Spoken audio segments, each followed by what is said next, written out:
दोस्तों, हमारे सनातन धर्म को बदनाम करने के लिए रोज रोज नई नई भ्रांतियां सामने आती है। मध्यकाल में भारतीय धर्म राजनीति के इतिहास के साथ छेड़खानी की गई, जिसके परिणाम स्वरूप आज समाज में बहुत ही भ्रम फैला हुआ है। खासकर राम और कृष्ण के बारे में लोगों ने धर्म को समझे बगैर मनमाने तरीके से मूल कहानी के साथ छेड़खानी की है। हमारे हिंदू धर्म रामायण और महाभारत के विषय में इतनी अधिक भ्रांतियां फैली है। ऐसे ही भगवान राम के लिए एक भ्रांति चल रही है कि भगवान राम वन में रहकर मांस खाया करते थे। सबसे पहले तो ये जान ले कि मांसाहार बहुत प्राचीन है। जो कोई भी वनवासी होता था मांसाहार अवश्य करता था। भील, निषाद इत्यादि जो पूर्ण रूप से वन में रहते थे, उनके भोजन का एक बड़ा साधन मांसाहार होता था। हमारे ग्रंथों में ऐसे कई व्यक्तियों का वर्णन है जो न केवल मांस खाते थे बल्कि अपने इष्ट को भी अर्पण करते थे। एक भील द्वारा अज्ञानता में भगवान शंकर को मांस अर्पित करने का वर्णन भी शिवपुराण में दिया जाता है। राक्षस, दैत्य, दानव आदि जातियों द्वारा बलि दिए जाने का भी वर्णन हमारे ग्रंथों में है। बलि में जो भी पशु मारे जाते थे उनका भक्षण भी करते थे। किंतु जहाँ तक भारतीय व्यवस्था की बात है, वहाँ मांसाहार का वर्णन न के बराबर है। जो वर्ण व्यवस्था बताई गई है उनमें से ब्राह्मणों के लिए तो मांसाहार पूर्ण रूप से वर्जित था, किंतु अन्य 3 वर्ण जिनके भोजन में रजोगुण और तमोगुण की प्रधानता रहती थी, उनके द्वारा मांसाहार का वर्णन भी कुछ ग्रंथों में दिया गया है। रामायण काल में तो महर्षि अगस्त्य जो एक ब्राह्मण थे, उनके द्वारा बकरे के रूप में इलविल एवं वातापी को खाकर पचा जाने का वर्णन है, किंतु इसे मांसाहार नहीं माना जा सकता, क्योंकि महर्षि अगस्त्य त्रिकालदर्शी थे और वे पहले से जानते थे कि ये दोनों राक्षस हैं। अब आते हैं श्री राम पर। वे क्षत्रिय थे, किंतु श्री राम के संदर्भ में ऐसा एक भी वर्णन रामायण में नहीं आया जहाँ उनके द्वारा मांसाहार किया गया हो।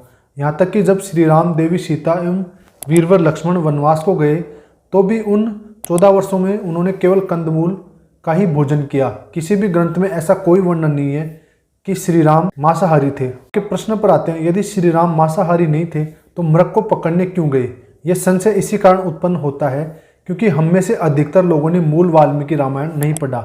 मूल ग्रंथ में महर्षि वाल्मीकि लिखते हैं कि जब माता सीता ने स्वर्ण मृग को देखा तो उन्होंने श्री राम से उसे पकड़कर लाने का आग्रह किया, क्योंकि वे उसे अयोध्या ले जाना चाहती थी। उसे मारने अथवा खाने का कोई भी वर्णन मूल वाल्मीकि रामायण में नहीं है। श्री राम के आश्रम में तो पहले से ही मृग और कई अन्य जंतु रहते थे, लेकिन वो एक अद्भुत स्वर्ण मृग था। इसी कारण माता सीता उसकी ओर आकर्षित हुई।